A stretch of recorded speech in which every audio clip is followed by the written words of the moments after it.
नमस्कार मित्रों, आज चिंतन में सद्गुणों का विकास। जीवन में निरंतर सक्रियता की आवश्यकता है।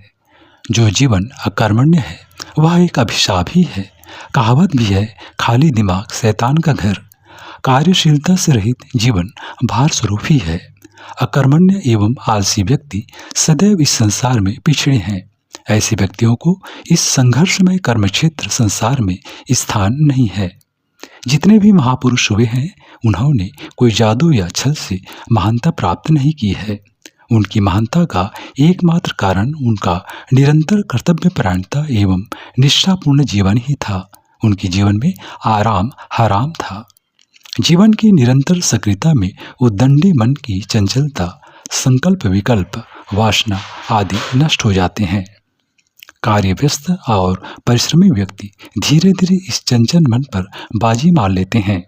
मन एक अजीब भूत है जो अपनी कल्पना एवं विचारों के सहारे आकाश पाताल और लोक लोकांतरों में उड़ा फिरता है।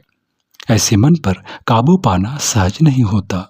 इस भूत को निरंतर काम में जोते रहना ही इसे वश में करने का एकमात्र मंत्र है। जीवन में सक्रियता की इसलिए भी आवश्यकता है कि ईश्वर ने हमें क्रिया शक्ति दी है कुछ करते रहने के लिए। अतः यदि हम अकर्मण्य रहें और ईश्वरीय विधान के विपरीत चलें तो यह शक्ति हमसे छीन ले जाती है। इंद्रियां अपनी क्रिया शक्ति को खो देती है। ऐसा व्यक्ति जीवन में पराधीनता के सिवा और कुछ नहीं देख सकता। मनुष्य के मन की अनेक वृत्तियां हैं, स्वार्थ वृत्ति, भोग वृत्ति, दम्भ वृत्ति और धर्म वृत्ति। जब कोई समस्या सामने आती है तो इन नाना वृत्तियों में संघर्ष चलने लगता है। जब जिस वृत्ति की प्रधानता या प्रभुत्व होता है तब वैसा ही निर्णय हो जाता है। मन के शांत संतुलित अवस्था में आते ही पार्श्विक वृत्तियों के निर्णय की अशुद्धता प्रकट हो जाती है। तब धर्म बुद्धि अपना दिव्य प्रकाश दिखलाती है।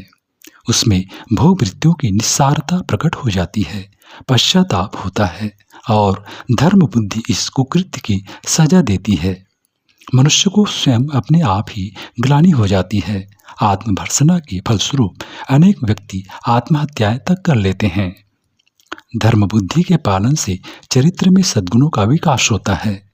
धर्म बुद्धि का सुख अमल में है, केवल ज्ञान में नहीं। धर्म को दैनिक जीवन का आधार बना लेने से ही जीवन सुखद और फलदायी हो सकता है।